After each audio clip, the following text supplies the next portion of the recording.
John William Gerndt, JG, grew up in the small town of Mountainside, New Jersey. And I originally started off skateboarding, and then, and even back when I was growing up in the 70s, it used to snow a lot in New Jersey, and started riding the Snurfers. And so that started the winter sports thing, standing sideways and just going down hills. I saw an ad or something of this Burton board with Jake was riding it, and I just thought it was the coolest thing. I called Burton because it was all mail order then. Jake answered the phone. JG bought that mail order board from Jake and then sold Burton boards while in college at Plymouth State, becoming a team rider. And then in 1987, he moved to Manchester to work for Burton.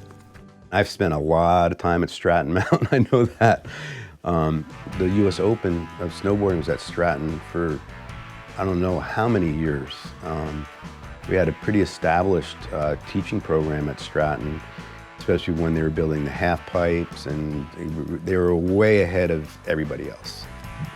The hub of snowboarding in the scene was at Stratton, for sure. I went to the Nagano Olympics in '98 as the tuner. It was the first Olympics for snowboarding. I was tuning like the Burton competitors' boards, regardless of what country they were for. And then it kind of, when it got a little bit bigger, it was like, okay, US riders have US tuners, and guys from Norway have the Norwegian tuners, so it wasn't a brand thing. When we were riding powder, and even back in the 80s and 90s, everybody thought, oh, in powder you want a really long board and to keep you afloat and really wide. Then JG revolutionized board design for powder, drawing upon the fish surfboard and adapting it to powder. Anybody who stepped foot on one in powder was like, wow. Snurfers had ridden snow with no bindings, so when JG heard about boarders up in BC riding without bindings, he decided to check it out.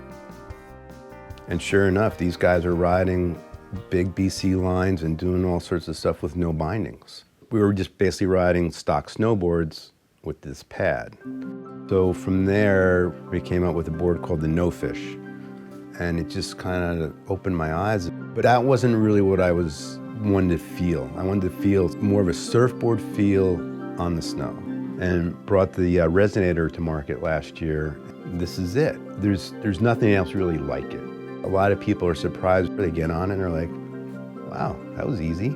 You can keep a board in your car and you see a hill on the side of the road or something. You just hike up there and make a couple turns. Maybe there's a little rock to drop off of and you can go. Or if you have more time and just go into the backcountry, sure. It's funny, the Fish was like 20 years ago when I was surfing a lot, and then 10 years later, the Nug, because I was skateboarding more. But stuff that I like to ride, I knew other people would like to ride.